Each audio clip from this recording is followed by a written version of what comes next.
Hello दोस्तों, स्वागत है आपका मेरे YouTube channel let's learn with Poonam में, जिसमें हम कुछ जीएस के टॉपिक्स को कवर करेंगे।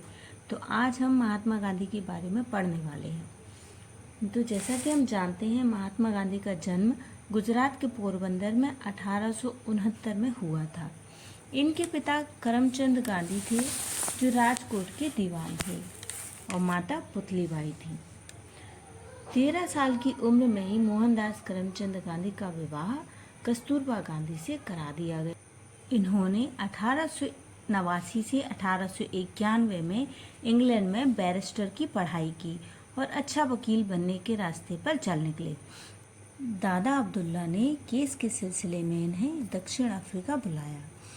1893 में दक्षिण अफ्रीका में डरबन से प्रिटोरिया जाते हुए इन्हें ट्रेन के फर्स्ट क्लास डिब्बे से धक्का देकर निकाल दिया गया था। यह जगह थी पीटर मारिट्सबर्ग।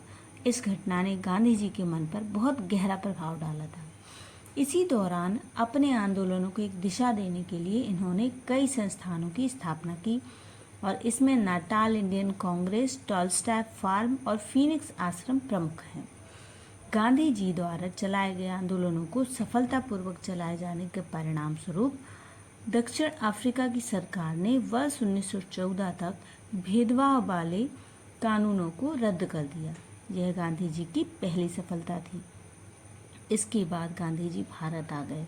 1915 ईस्वी में गोपाल कृष्ण गोखले ने से गांधी जी का परिचय हुआ, और गोपाल कृष्ण गोखले को गांधी जी ने अपना राजनीतिक गुरु के रूप में स्वीकार किया।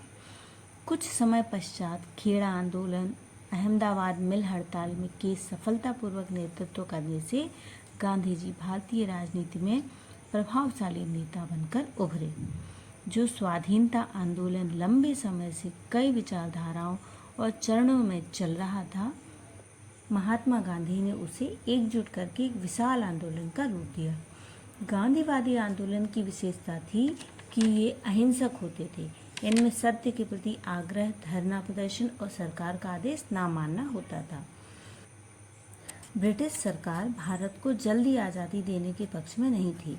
महात्मा गांधी जानते थे कि कोई भी आंदोलन लंबे समय तक चलाए जाने से जनता का उत्साह खत्म हो सकता है। इसलिए उन्होंने भारत को आज़ाद करने के लिए संघर्ष विराम संघर्ष नीति अपनाई। इसी रणनीति पर 1920 के असहयोग आंदोलन, 1930 के सविनय अवज्ञा आंदोलन और 1942 के भारत छोड़ो आंदोलन को चलाया गया था। सुभाष चंद्र बोस ने ही महात्मा गांधी को सबसे पहले राष्ट्रपिता कहकर। गांधी जी रचनात्मक कार्य जैसे चरखा चलाना, सूत काटना और कपड़े बनाना जैसे कार्यों को प्रोत्साहित किया करते थे। उनका मानना था कि व्यक्ति को अपना काम स्वयं करना चाहिए। महात्मा गांधी जी का चिंतन अनेक विचारधाराओं से मिलकर बना है। उन्होंने सभी दर्शनों को समझा और उनका सार ग्रहण किया है। गांधी जी पर सर्वाधिक प्रभाव उपनिषद दर्शन और गीता का पड़ा है। सत्य शब्द का प्रयोग गांधी जी ने 2 रूपों में किया है। सीमित रूप से सत्य का अर्थ है कि व्यक्ति को मन, वचन, कर्म से छल करने से दूर रहना चाहिए, और व्यापक रूप में सत्य और ईश्वर एक समान है। ईश्वर में निष्ठा रखते हुए नैतिक जीवन जीना ही सत्यपूर्ण जीवन है। इसी नज़रिए से गांधी जी ने अपनी आत्मकथा को सत्य के साथ मेरे प्रयोग कहा है।